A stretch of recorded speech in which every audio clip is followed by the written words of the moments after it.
For my project, I chose to talk about the demographics of ebook reader adoption.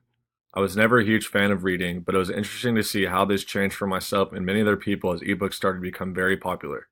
The definition of an ebook is an electronic version of a printed book that can be read on a computer or a handheld device designed specifically for this purpose. Let's start with the history of ebooks. The ebook is an overnight success, but it's been 40 years in the making. The starting point is often pegged at 1971, the year that Michael Harp started Project Gutenberg. This was a volunteer effort to make electronic editions of the world's best literature freely available. Thanks to Project Gutenberg, we can now read 30,000 classic texts free of charge and 100,000 more from partner efforts.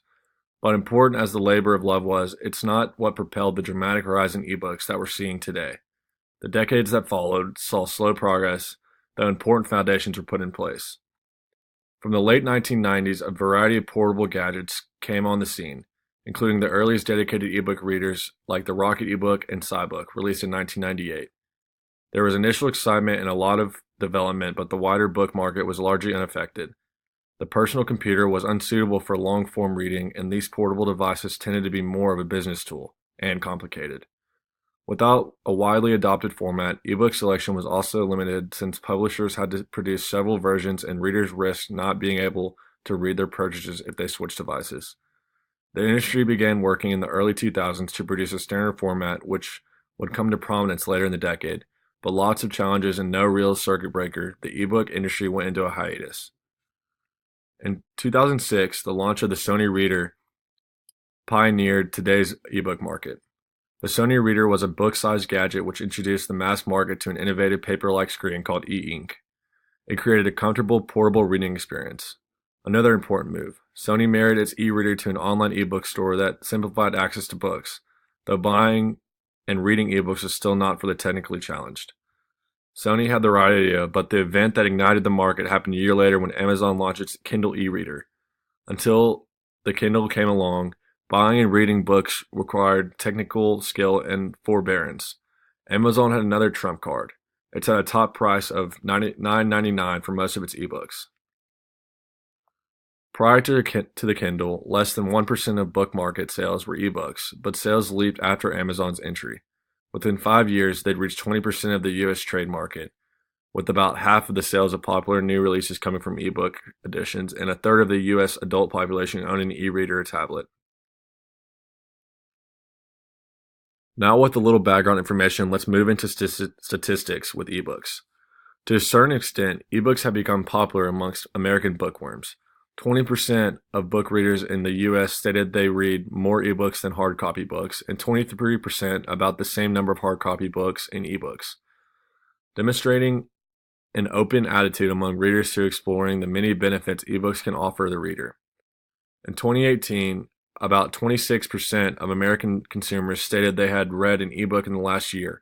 However, print books were still arguably the most popular format among U.S. readers.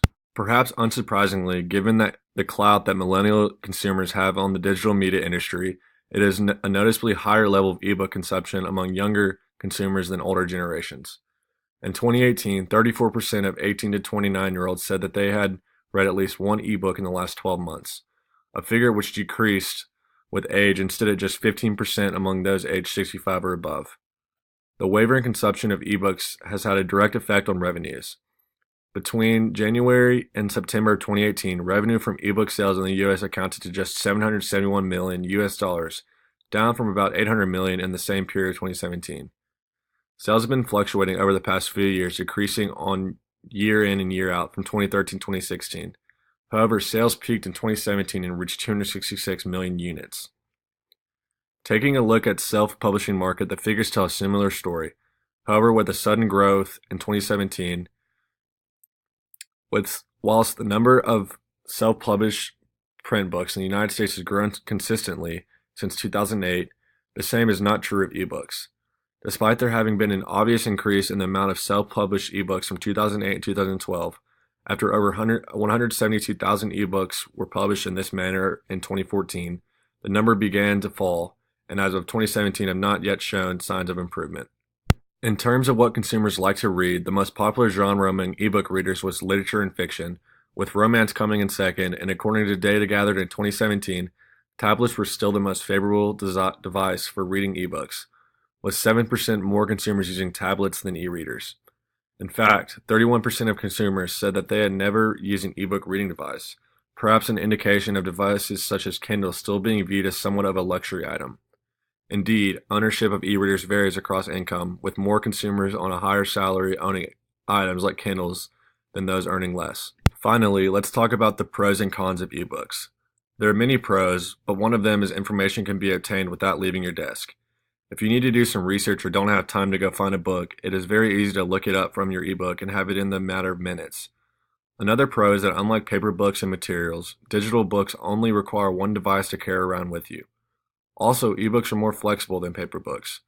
For those who don't have trouble reading the typical book size font, ebook readers can enlarge the font size to make reading more pleasurable and easier on the eyes.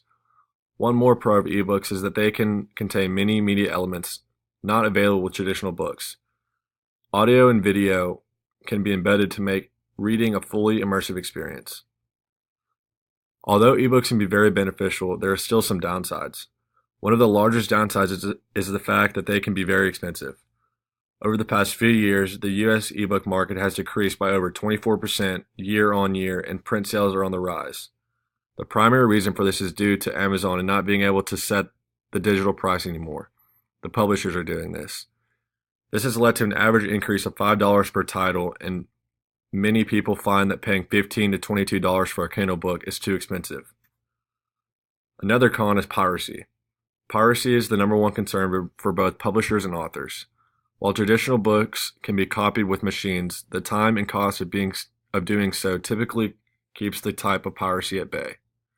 With ebooks, however, sharing books that have not been purchased with others is easy as posting a file online or, in some cases, copying and pasting the text from one document to another.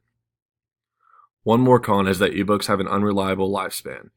Paper books last for decades, provided they are well cared for, while tablets may get old just as an iPhone does.